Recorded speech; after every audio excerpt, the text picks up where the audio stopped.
सकता, और अगर गलती से भी कोई शाम के बाद वहाँ आ भी जाए तो वो जिंदा नहीं बचते। उसका मौत बहुत ही भयंकर और दर्दनाक होता था, क्योंकि उस शमशान घाट में रहते थे एक चुड़ैल और एक डायन, जिसकी मृत्यु एक दुर्घटना से हुई थी। मुझे ये आधा सड़ा हुआ मांस नहीं खाना। कब से मैंने कच्चा मांस नहीं खाया। कितने दिन हो गए, ताजे खून की खुशबू भी नहीं मिली। एक और मरी हुई चिड़िया को अंतिम संस्कार के लिए नीमतला शमशान घाट ले जाया जा रहा था। बोलो हरि हरि बोल, बोलो हरि हरि बोल, बोलो हरि हरि बोल, बोलो हरि हरि बोल। अरे भाई जल्दी चलो, शाम होने से पहले ही हमें यहाँ से निकलना पड़ेगा। पता है ना क्या होगा, यहाँ से एक भी चिड़िया जिंदा नहीं लौटेगा। जल्दी चलो सब। फिर वो सभी जल्दी ही शमशान की ओर चले गए। फिर वहाँ पहुँच के चिता में आग लगाते हैं। तब लगभग शाम हो चुकी थी।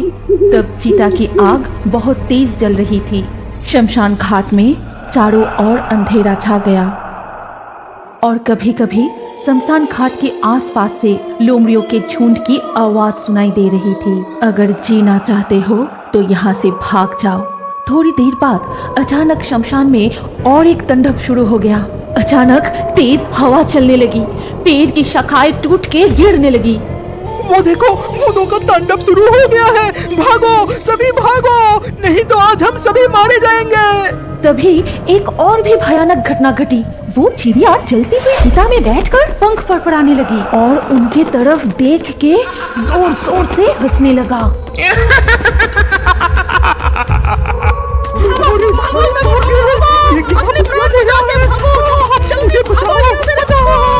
फिर वो सभी आधी जली हुई चिड़िया को छोड़कर वहाँ से भाग गई।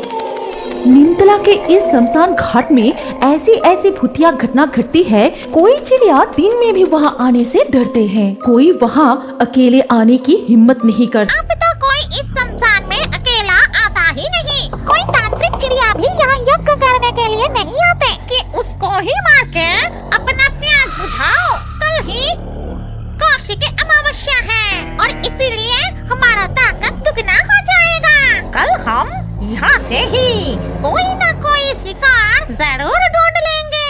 अगली सुबह पास वाले जंगल के मैक्स ईगल इस जंगल के बाजार में बॉबी गीत की मांस की दुकान पर आए और बोले, बॉबी गीत, ये मुर्गे का मांस कितना करके दे रहे हो?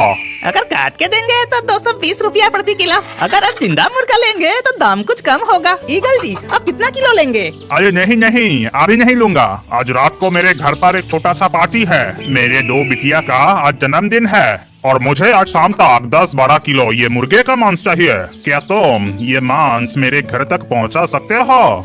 जी, आपको चिंता करने की कोई जरूरत नहीं। ठीक समय पर मांस आपके घर पहुंच जाएगा। आप बस पता बता दीजिए। लेकिन नीमतला शमशान घाट पार करके मेरा घर जा पाओगे ना? बॉबी गीत मन ही मन कुछ सोचने के बाद मैक्स ईगल जी से कहा, मैं अभी इस मुर्गी को काट देता हूँ और मेरा ये सहायक मांस पका देगा। देखना, खाने के बाद सब मेहमान बहुत तारीफ करेगा। बॉबी गीत, तुम्हारा चेहरा कुछ अलग सा लग रहा है। छोड़ो, अपना काम जल्दी करो। फिर डायन और चुड़ैल रसोई में जाते हैं और वहाँ उन्हें तरह तरह की स्वादिष्ट खाना दिखाई देता है। खाना देख के चुड़ैल ने बोली, बहुत सारे खाना। कितने दिन हो गए हम स्वादिष्ट खाना नहीं खाए। मैं भूतों से नहीं डरता, आप बिल्कुल निश्चिंत रहिए बाबू। शाम होने से पहले मैं मांस लेके पहुंच जाऊंगा। शाम होने से ठीक पहले बॉबी गीत अपने ठेले पर 6-7 मुर्गियां बांधकर मैक्स ईगल जी के घर जाने के लिए तैयारी कर रहा था। नहीं, शाम होने से पहले ये सारे मुर्गियाँ डिलीवरी करना पड़ेगा, नहीं तो लौटने में रात हो जाएगा। सुना है वहाँ पर भूत रहता है। उसके ऊपर आज कौशिकी अमावस्या है। आज भूतों का ताकत दुगनी हो जाती है। जल्दी जाना पड़ेगा। फिर वो थैला लेकर राम का नाम जपते हुए निकल पड़ता है।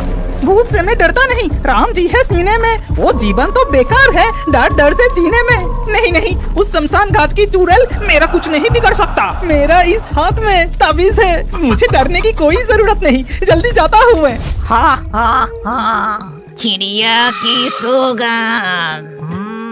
मैंने ठीक ही पहचाना। गीत पंछी की सौगंध, मुर्गी की आवाज भी सुनाई दे रही है। जरूर कोई आ रहा है। आने दे उसको, फिर उसे मार के खून पीऊंगी। फिर बॉबी गीत शमशान घाट के पास पहुंच के जैसे ही वो सेवड़ा पेड़ के नीचे आए, तभी डायन और चुड़ैल उनके सामने कूदते हैं। अचानक ऐसी डरावनी चेहरा देख के बॉबी गीत अपना ठेला लेकर वहीं रुक गया। मुझे छोड़ दो, मुझे मत मारो। मैं पास वाले जंगल में ये मुर्गियाँ डिलीवरी करने जा रहा हूँ। मेरा कोई दोस्त नहीं। तुम चाहो तो यहाँ से एक मुर्गे ले सकते हो।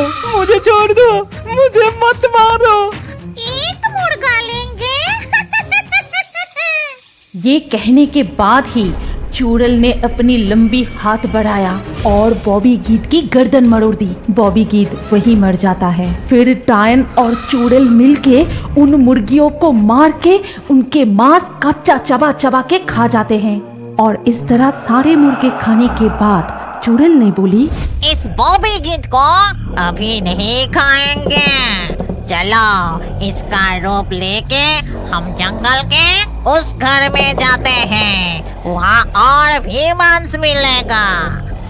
लेकिन हमने तो सारे मुर्गी खा ली, अब हम क्या लेकर जाएंगे? ये देखो मेरा कमाल। ये कह के चुड़ैल ने बॉबी गीत को एक बड़ा सा मुर्गा बना देता है। फिर उसको ठेले में उठा के चुड़ैल और डायन अपना रूप बदलकर मैक्स ईगल जी की घर की तरफ जाते हैं। वहाँ पहुँचने पर मैक्स ईगल उनसे कहते हैं, ए गीत, इतना देर क्यों लगाया? और ये क्या, सिर्फ एक मुर्गे लाए हो? इतने में सब मेहमान का कैसे होगा? आप चिंता मत कीजिए, इस मुर्गी से ही सब मेहमान का खाना हो जाएगा। मैं तूने ठीक ही कहा। पहले इस मरे हुए गीद का मांस उन सब को खिलाऊंगा, फिर उन सब का मांस हम खाएंगे। फिर उन्होंने उस मुर्गे की मांस पका के सभी पंछियों को खिलाया और उस मांस को खाने के बाद सभी बहुत बीमार पड़ गए।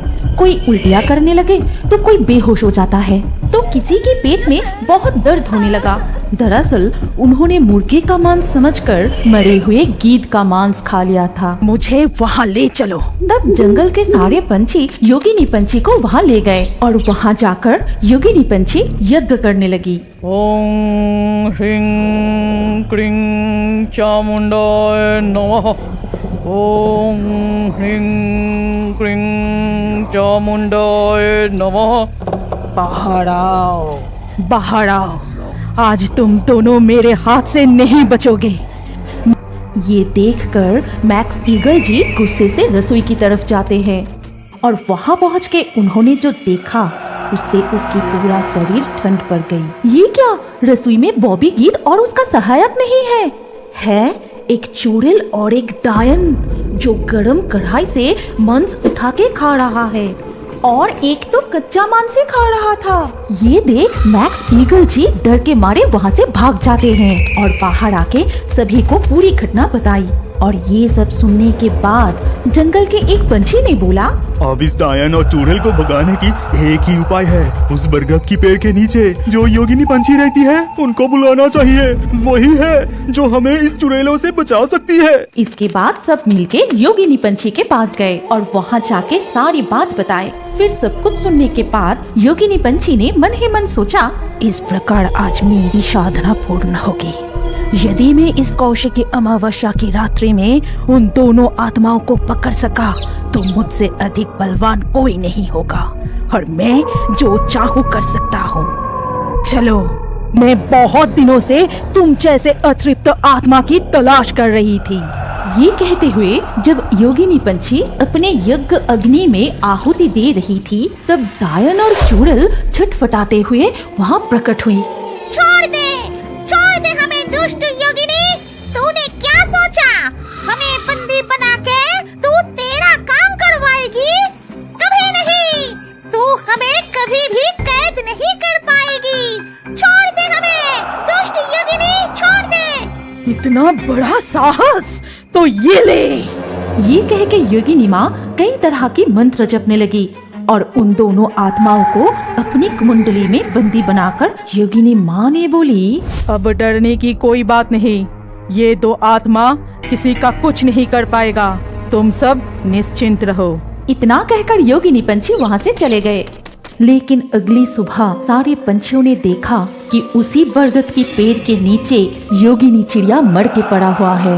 ऐसा लग रहा था कि किसी ने उसकी गर्दन काटकर और पूरी शरीर को पंजों से चीरकर बुरी तरह से मार डाला है। आज भी कोई उस निमतला शमशान घाट टुनीम टुनी से कहते हैं, आज सुबह मैंने देखा बाजार में एक नया मांस की दुकान खुला है और एक महिला पंछी वहाँ पे मांस बेच रही है। मुझे तो ये समझ में नहीं आया वो पंछी कहाँ से मांस खरीद रही है। ये सुन के टुनी ने कहा, कहीं ये औरत एक बकरी चोर तो नहीं है जो हर रोज हमारी बकरी चुरा रही है? अरे ना ना ना ना, ये कभी भी नहीं हो सकता। देखो बकरी तो हम बांध के रखते हैं और सब दुकानदार हमारे घर में आके ही वो खरीद के ले जाता है। उस पंछी को ये सब कैसे पता होगा? और सबसे बड़ी बात ये है उस अकेला जाने से डरता है और अगर कोई रात को गलती से भी वहाँ चले गए तो वो जिंदा नहीं लौटते। सोनाझुरी जंगल में टुनीम रहता था। वो बहुत ही गरीब था। रोज रात को जब जंगल में सब सो जाते थे तब उस जंगल में पास वाली जंगल से चोइताली नाम के एक पंछी डायन निकल आता था। उस पंछी डायन ने रोज एक एक करके बकरी चोरी करती थी और जंगल में जाके बकरी को मार कर खाती थी। ऐसे ही हर रोज एक एक करके बकरी चोरी होती गई। एक दिन टुनीम अपने घर के आंगन में आके देखा कि फिर एक बकरी कम है। तब टुनीम अपने पत्नी को बुलाया और कहा, देखा टुनी, आज एक बकरा फिर से गायब हो गया। मुझे तो कुछ समझ में नहीं आ रहा ये सब कहाँ से क्या हो रहा है। आखिर में ये सब बकरी जा कहाँ रही है? इसके जवाब में टुनी कहती है, मुझे भी कुछ समझ नहीं आ रही है। क्या जंगल में कोई अजीब पंछी आया है जो रोज बकरी चुरा के ले जा रही है? वो दोनों मन ही मन सोचता रहता है। ऐसे ही कुछ दिन बीत जाते हैं। एक दिन जंगल के बाजार में एक महिला पंछी मांस बेच रही थी। उस समय टुनीम और उसका दोस्त काकातुआ कुछ सब्जी लेने जंगल के बाजार में गए। अचानक बाजार में एक नया मांस की दुकान देख के काकातुआ टुनीम को कहता है, देख टुनीम, एक नया मांस की दुकान खुला है, पहले तो कभी नहीं दिखा। और वो औरत पंछी भी कौन है? इस पंछी को तो पहले नहीं दिखा। इस जंगल में तो एक ही मांस की दुकान है और उस दुकान की मालिक तेरे से ही बकरी खरीद के मांस बेचता है। इसके बाद काकातुआ टुनीम से पूछता है, क्या इस पंछी ने कभी तुमसे बकरी खरीदा था? अरे ना ना, मैं तो इस पंछी को बिल्कुल पहचान ही नहीं पा रहा हूँ। फिर इस पंछी ने कहाँ से बकरी खरीदी? टुनीम और काका एक बार उस औरत की दुकान में जाके देखते हैं, अगर खुला रहेगा तो। इसके बाद टुनीम उस दुकान की तरफ जाता है। वहाँ जाके देखा कि दुकान बंद है, लेकिन दुकान के अंदर से एक रोशनी दिखाई दे रहा है। वो देख के टुनीम ने मन ही मन सोचने लगा कि दुकान तो बंद है लेकिन घर के अंदर थोड़ा सा भी मांस पड़ा होगा तो मेरी बेटी वो खा सकती है। कितने दिन से बेचारी मांस नहीं खाई, अब बहुत दिन के बाद वो पापा से कुछ मांगी है, आज तो उसे मांस खिलाना ही पड़ेगा। ये कह के वो दुकान की तरफ जाता है और खिड़की से झांक के देखता है कि वो पंछी अचानक से एक पंछी डायन के रूप धारण की। फिर वो बकरी को मारकर चीड़ चीड़ के खाने लगी और वो खाते खाते ही कहती रही कि अरे अरे, ये बकरी तो बहुत ही स्वादिष्ट है, चलो जाके और एक बकरी चुला लाती हूँ। उस बकरी को काट कर आधा खा लूंगी और आधा कल सुबह दुकान पर बेच दूंगी। बहुत मजा आएगा। टुनीम ये सब देखते और सुनते हुए दरवाजा खोल के सीधा अंदर चला गया। तो इस बारे में बात कर रहे थे। वो दोनों दुकान के सामने जाके पूछा कि अच्छा, आप कहाँ से बकरी खरीद के यहाँ पे बेच रही है? पहले तो इस जंगल में आपको कभी देखा नहीं है। उस पंछी ने कुछ कहना ही नहीं चाहती थी। वो सिर्फ ये बोली कि आप लोगों को उससे क्या लेना देना है? मांस लेना है तो लीजिए, नहीं तो यहाँ से जाइए, ज्यादा कुछ जानने की जरूरत नहीं है। ये बात सुन के टुनीम और काकातुआ और बात ना बढ़ाकर वहाँ से चला जाता है। शाम को जब टुनीम और टुनी दोनों मिलके बातें कर रहे थे तभी